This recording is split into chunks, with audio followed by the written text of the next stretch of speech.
pembelajaran ekonomi, hari ini materi yang akan kita bahas mengenai pertumbuhan ekonomi dan pembangunan ekonomi.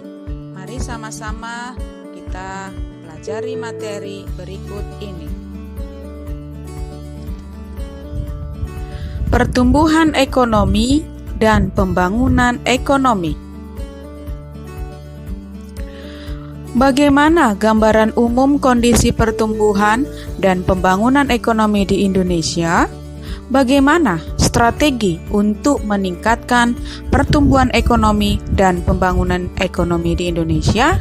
Nah, pertanyaan-pertanyaan tersebut dapat dijawab setelah kita mengetahui atau setelah kita mempelajari mengenai pertumbuhan ekonomi dan pembangunan ekonomi berikut ini. Adapun tujuan pembelajaran pada hari ini adalah 1. Siswa-siswi mampu menjelaskan pengertian pertumbuhan dan pembangunan ekonomi dengan baik. 2. Siswa-siswi mampu menghitung laju pertumbuhan ekonomi dengan rumus perhitungan ekonomi secara tepat. 3. Siswa-siswi mampu menjelaskan teori pertumbuhan ekonomi dengan baik. 4. Siswa-siswi mampu membedakan pertumbuhan ekonomi dan pembangunan ekonomi dengan tepat. 5. Siswa-siswi mampu menyimpulkan data, indikator terkait pembangunan ekonomi di Indonesia dengan tepat. Ya, materi yang akan kita bahas pada hari ini yaitu pertumbuhan ekonomi dan pembangunan ekonomi. Nah, ini adalah rangkuman dari pelajaran kita hari ini mengenai pertumbuhan ekonomi dan pembangunan ekonomi.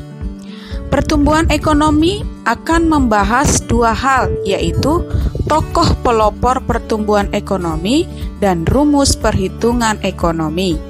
Sedangkan dalam pembangunan ekonomi akan membahas pengaruh pembangunan ekonomi terhadap suatu negara dan permasalahan yang terjadi dalam pembangunan ekonomi dalam suatu negara.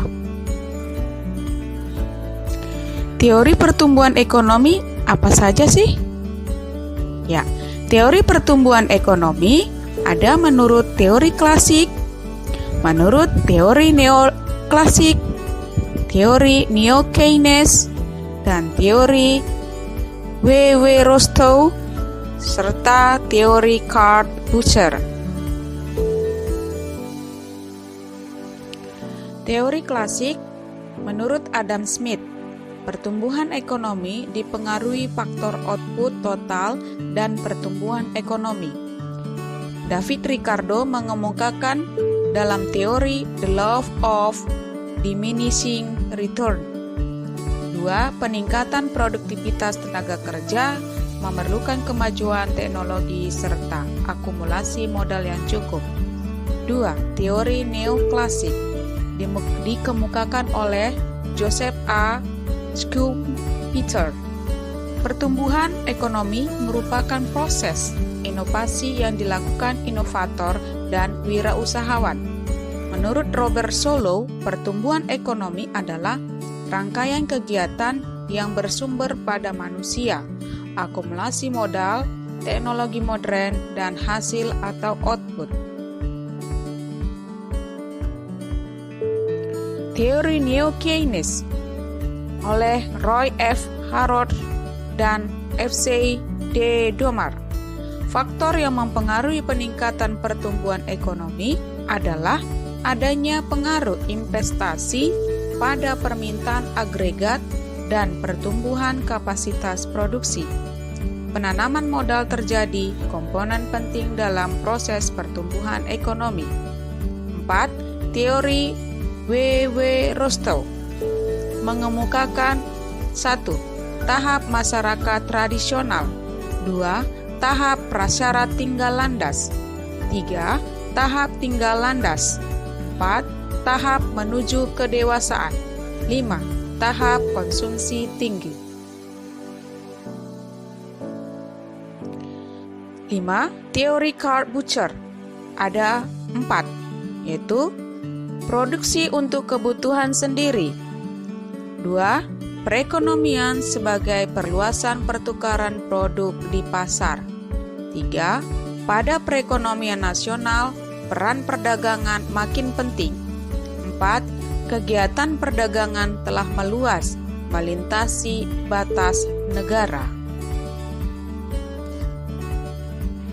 Rumus perhitungan pertumbuhan ekonomi. R T kurang 1, T sama dengan PDBT kurang PDBT kurang 1 per PDBT kurang 1 kali 100%. Dengan keterangan bahwa R adalah tingkat pertumbuhan ekonomi yang dinyatakan dalam persentase. PDB adalah produk domestik bruto pada tahun berjalan.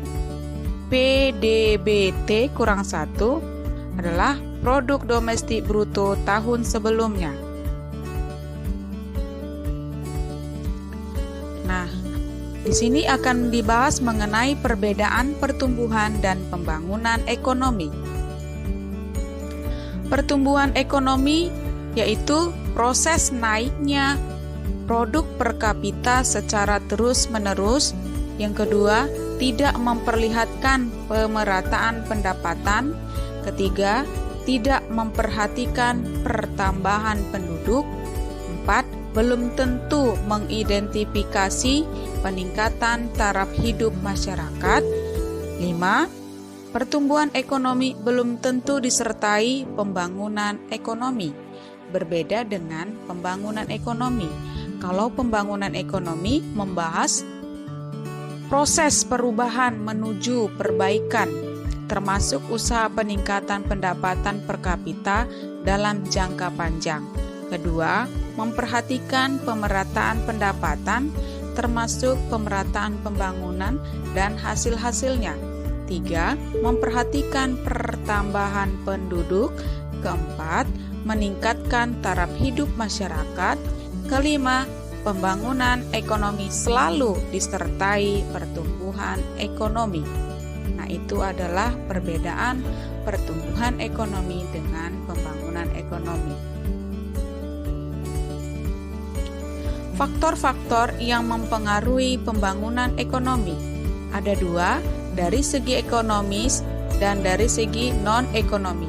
Dari segi ekonomi yaitu 1. Sumber daya manusia, 2. Sumber daya alam, 3. Modal, 4. Teknologi dan kewirausahaan. Dari segi non-ekonomi ada 4. 1. Etos kerja masyarakat dan pemerintah. 2. Kestabilan politik dan keamanan negara. 3. Kondisi sosial budaya masyarakat. 4. Kemudahan layanan birokrasi.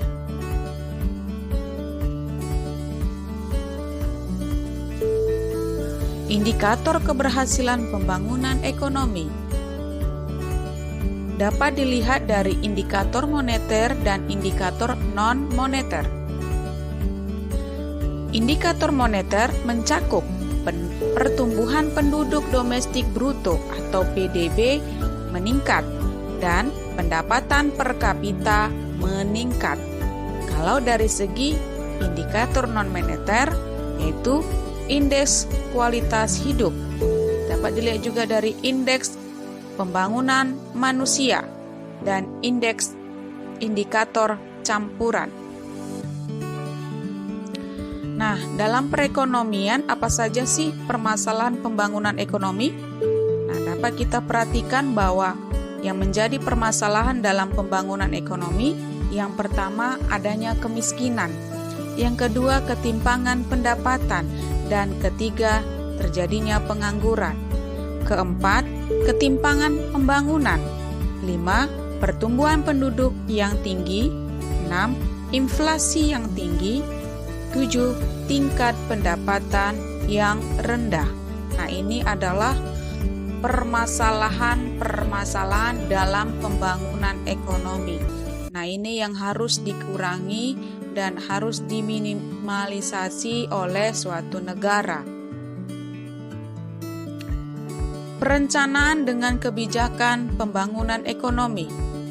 Kebijakan perencanaan dilakukan dengan kebijakan yang berkaitan dengan penyusunan rencana pembangunan nasional.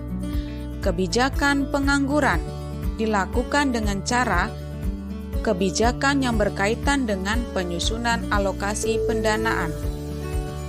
Kebijakan pemantauan dan evaluasi, yaitu kebijakan yang berkaitan dengan pemantauan dan evaluasi pelaksanaan perencanaan pembangunan nasional. Kebijakan penanganan masalah, yaitu kebijakan yang berkaitan dengan penanganan permasalahan mendesak dan berskala besar sesuai penugasan Presiden. Strategi pembangunan ekonomi di Indonesia. Strategi-strategi yang dilakukan seperti 1. Mengembangkan pusat-pusat perekonomian seperti ibu kota provinsi, kota besar, kota kecil, kecamatan, dan pedesaan. 2. Meningkatkan investasi agar kegiatan produksi perusahaan meningkat dan dapat mengurangi pengangguran. Ketiga, membangun sarana pendidikan dan kesehatan yang baik dan merata di seluruh Indonesia. 4. Meningkatkan pembangunan infrastruktur, fasilitas publik di berbagai wilayah di Indonesia. 5. Melakukan sertifikasi dan pelatihan tenaga kerja. 6. Menerapkan riset ilmu pengetahuan dan teknologi dalam dunia industri. 7. Meningkatkan pelatihan dan pengembangan kewirausahaan. 8. Mempermudah akses modal bagi petani, nelayan, dan pelaku usaha mikro, kecil, dan menengah. 9. Memberi bantuan dan insentif bagi badan usaha berorientasi ekspor. Nah, itu adalah strategi-strategi pembangunan yang akan dilaksanakan di Indonesia. Sampai di sini materi kita mengenai pertumbuhan ekonomi dan pembangunan ekonomi. Sampai jumpa materi selanjutnya. Tetap sehat, tetap belajar, dan sampai jumpa.